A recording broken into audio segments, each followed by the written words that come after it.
એસઆઈપીની વાત કરીએ તો આજથી 10 વર્ષ પહેલાં એસઆઈપીની સાઇઝ બહુ નાની હતી, monthly input. As on today 22,000 કરોડની દર મહિને એસઆઈપી થઈ રહી છે. 25,000 25,000 કરોડની એસઆઈપી થઈ રહી છે. તો આ કેટલી વધી શકે છે? અને બીજું કે ભાઈ આપણી મ્યુચ્યુઅલ ફંડની જે સાઇઝ છે અમેરિકામાં, તો એક મ્યુચ્યુઅલ ફંડની સાઇઝ 10 ટ્રિલિયન છે, આપણી ઇકોનોમી 5 ટ્રિલિયન છે, મ્યુચ્યુઅલ ફંડમાં તો જો 67 લાખ કરોડ છે.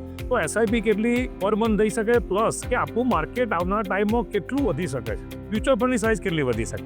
સાહેબ, લોજિકલી હું તમને કહું તો હજી સુધી તો આપણે સ્ટાર્ટિંગ જ જોઈ છે. કારણ કે આજે તમે કીધું કે 25,000 કરોડની એસઆઈપી થાય છે, એ તો આપણે ત્યાં મ્યુચ્યુઅલ ફંડના યુનિક ઇન્વેસ્ટર આપણે જોઈએ તો છે જ 5 અને 6 કરોડની વચ્ચે. મારે ખ્યાલથી 6 કરોડ જેટલા મ્યુચ્યુઅલ ફંડના યુનિક ઇન્વેસ્ટર છે આપણે ત્યાં. અમેરિકાનું પોપ્યુલેશન 32 થી 33 કરોડ છે, કરેક્ટ? આખા યુકેનું પોપ્યુલેશન 6 કરોડ છે, આખા ઓસ્ટ્રેલિયાનું પોપ્યુલેશન 2 કરોડની આસપાસ હશે. તો ઇન્ડિયાની માર્કેટ તો આવતા 25-30 વર્ષમાં વર્લ્ડની મોટામાં મોટી માર્કેટ. એટલે અમેરિકા શું છે, ટ્રુલી ગ્લોબલ છે. એટલે અમેરિકાની સાથે હું કમ્પેરિઝન નથી કરતો, બરાબર, પણ ઇન્ડિયાની માર્કેટ વર્લ્ડમાં સેકન્ડ બિગેસ્ટ માર્કેટ થતાં કંઈ બહુ વાર નહીં લાગે. આપણા તમારા ને મારા લાઈફ ટાઈમમાં થઈ જશે.